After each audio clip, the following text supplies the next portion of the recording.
Hello friends, welcome to Creative Medicine. In this lecture, we will learn about Treatment of pulmonary hypertension. In pulmonary hypertension, nitric oxide is the drug of choice. Nitric oxide is the drug of choice for acute rise in pulmonary pressure. Maintenance of pulmonary hypertension is done by sildenafil.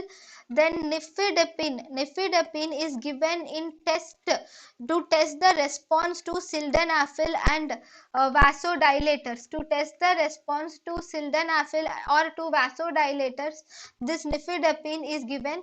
For pulmonary hypertension, we can also give prostaglandin I2 analogs like treprostinil are given, whereas prostaglandin E2 analogs like epoprostenol can be given, or prostaglandin analogs like bosentan is given. This bosentan is an endothelin antagonist can be given.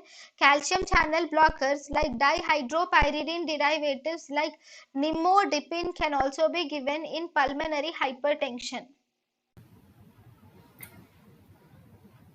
thank you and thank you for watching.